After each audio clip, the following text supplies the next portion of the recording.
So referent power is good, right? So lahat nakaka-inspire, like mentor mold. Pero sometimes, right, a disadvantage of someone that relies sa mga mga charisma nila is if they don't have the expertise to back it up, right? It's good na may some leaders know how to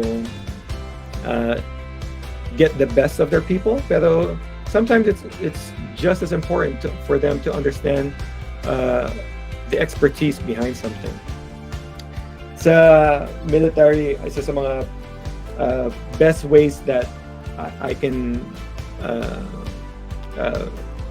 explain this is HAC, 8 leaders that are humble, approachable, and credible. Humble, approachable, credible. We want leaders that are humble, so that's a referent power.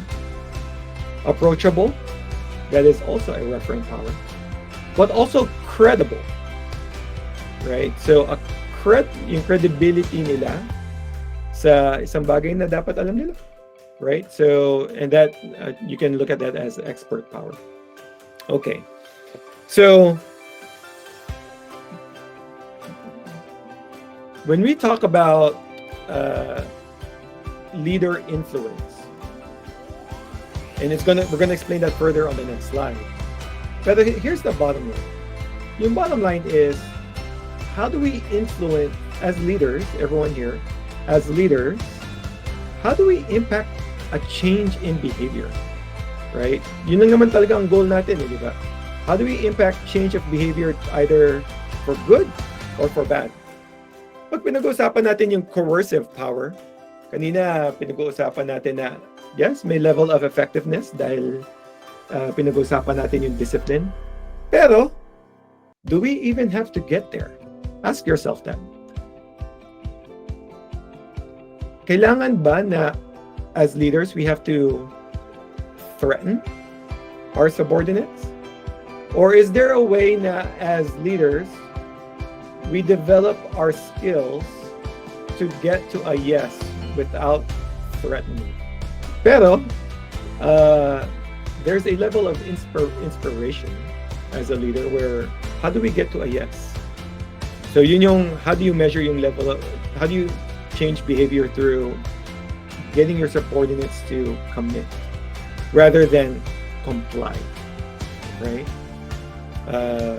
All right. So, sources of leadership power. Power is the ability or potential to influence decisions and control resources. We talked about that.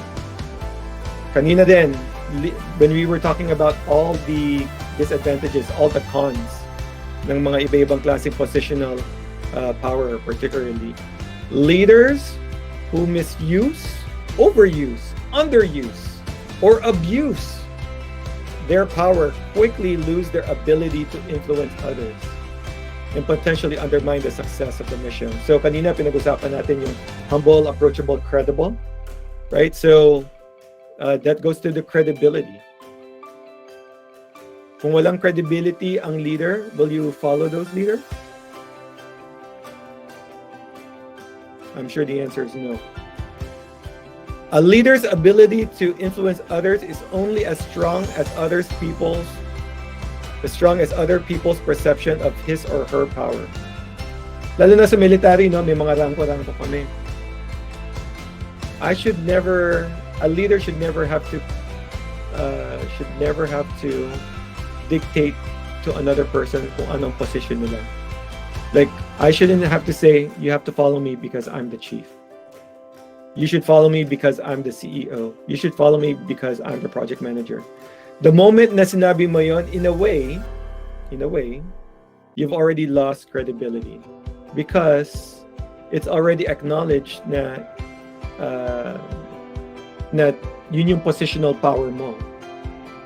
What we need to do and what we need to make ourselves better is, how do we improve our referent power?